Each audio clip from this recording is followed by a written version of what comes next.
All right, so that's about that. This is the pause one button, this is the stop button, and this is something that I'm going to talk about in a while. But before that, let me talk about these three panes. All right, so we have talked about this here. Up until now we have talked about breakpoints, and then we have talked about the fact that when we do it, it comes here at this breakpoint and it stops, and then we use these three panes to analyze the information or the state. We use these three panes here, this one, and this one, to analyze the state of the application at this very line. All right, so that's what is going on up until now. Okay, now let me show you something else. Let me clarify what these are. Also, we talked about this button here and this button here and this button here. Now let me show you what this is. See, this is the frames pane. Now in this pane here, in this pane, all the classes, all the methods, everything, basically all the frames that have been called in order for the program to reach here has been logged here. That is, every class method that has been called, they are logged inside this section here, and the most recent one will be at the top, the next recent one will be below that, and the next recent one will be below that, and so on. All right, now you might be wondering that I didn't call this one, or I didn't call this one, I didn't write this one. I mean, what are these codes of lines and codes? Well, you have to understand this. See, a lot of the code that we write requires other classes. For example, when we are using this for example, when we are using like e1 dot integer dot %, so we are actually calling this integer class, isn't it? And then we are using this get text method, it is inside some other method, isn't it, some other class also. So those classes, they are also being called right now. So as a debugging expert, what would happen is that you would want to see all of these codes and everything that is happening. Now the latest one, the last one that was running is this one, as you can see.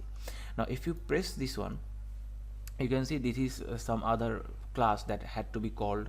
This is the on click call method. This is the when we use the on click method.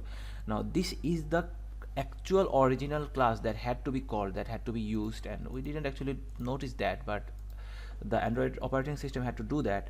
So all of those things, this is that other one. All right, so that's about that. Okay, I hope you understand that much. Now the next one is this one. This is the variables pane. All right, now what is the variables pane? You see, when we are running this Android application in debugging mode, you see, wait a second, 3 4, right, and we give add. Now let me just go to the next line here. I will show you exactly how to go to next line.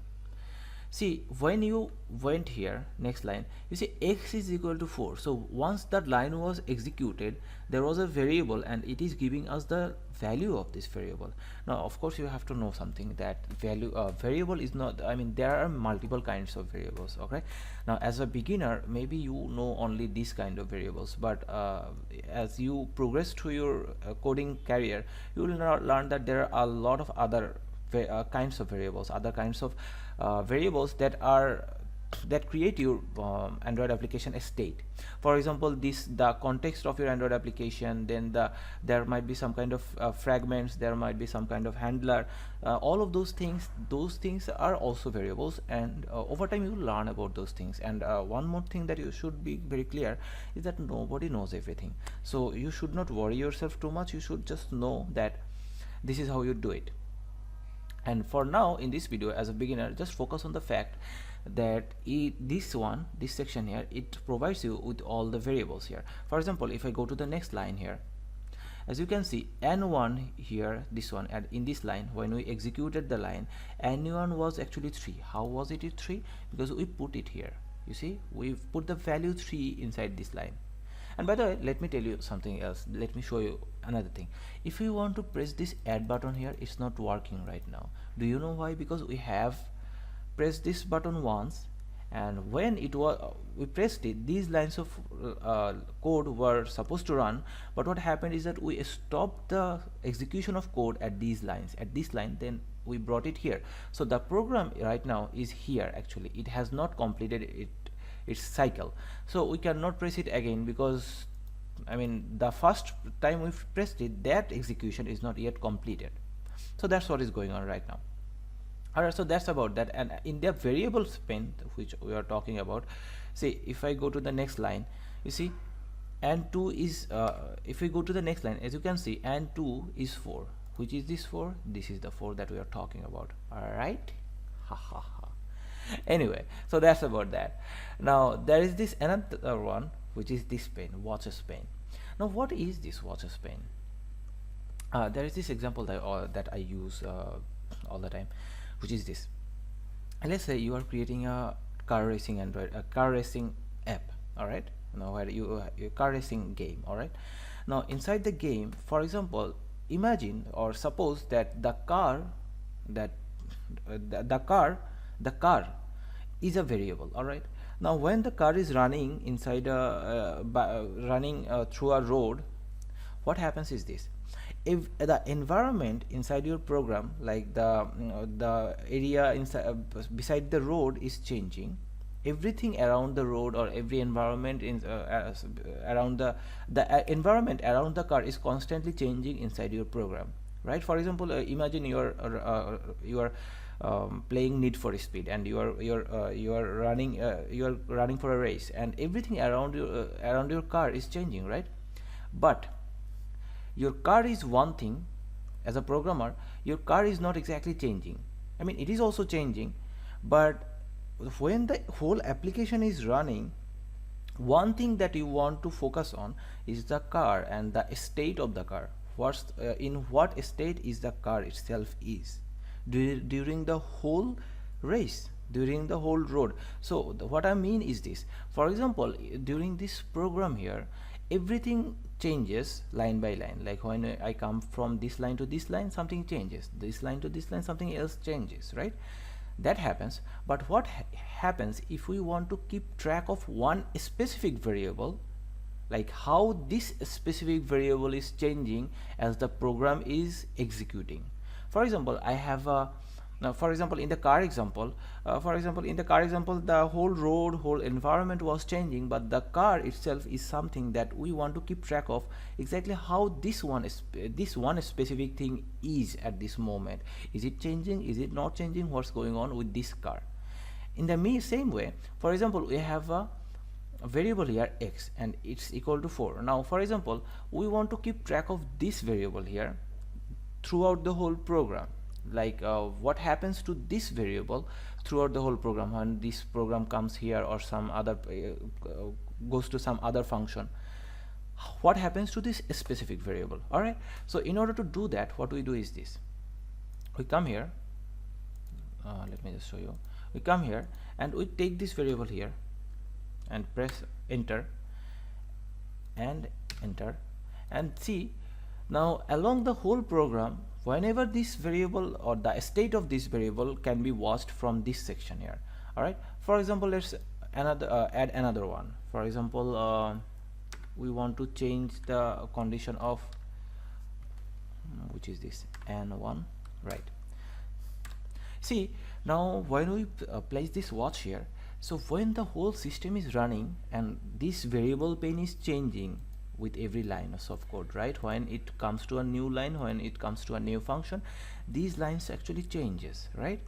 But maybe we want to keep track of these codes here at some time, so that's when we use these watches pane. Okay, so I hope that's clear. All right, for the last time, for example, when you are using some other function, go to some other function, this variable pane is changing, right? So how do you keep track of these specific variables?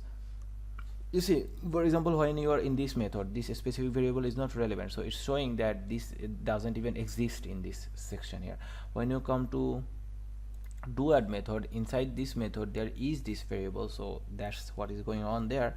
Now maybe at some other section the value of the variable might change if the user changes it again or something, whatever. So the thing is that if you want to keep track of any specific variable, then that's what you do, you set the watches pane. So that's about that. Now the next thing that I want to teach you is this. You see, remember I showed you that let me just run it again.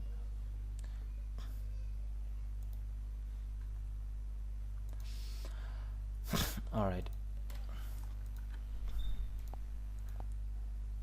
so we are here in this line. Now I was a few minutes back, if you had remembered that I went to the next line and next line, but what happens is this: if we press this one, it will actually execute all of these lines. So how do I go to the next line? Actually you can use this one, a step over like this or this, you know, or there is a shortcut which is function F8 actually on your keyboard. All right, so that's about that. And then there is this another one, which is this one. Now this is called a step into. Now what is this step into does? Let me show you.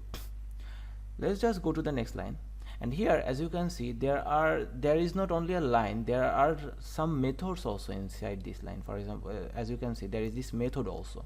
Now for example, if you wanted to get inside this method, not to the next line, not to execute the line, like for example we are going to execute the line and we are going to the next line, but maybe we don't want to do that. What we want to do is that we want to, if there is a method inside our class that we have inside this line and we want to get inside that method, then that's what we should do. What we should do is press this one, and it actually takes us to the original get text method here. And if we press F7 again, it will take us to the again more deeper original get text method here.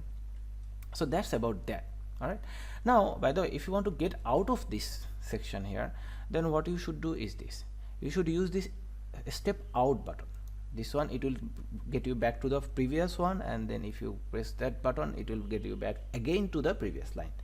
Now let me tell you something. What happens when you press the step out button? It happens is this: when you step out, press this step out button, it does something like this. It actually runs the remaining code that you had inside that method from which you are getting out. All right, and then it takes you here in this section. So that's what happened. All right.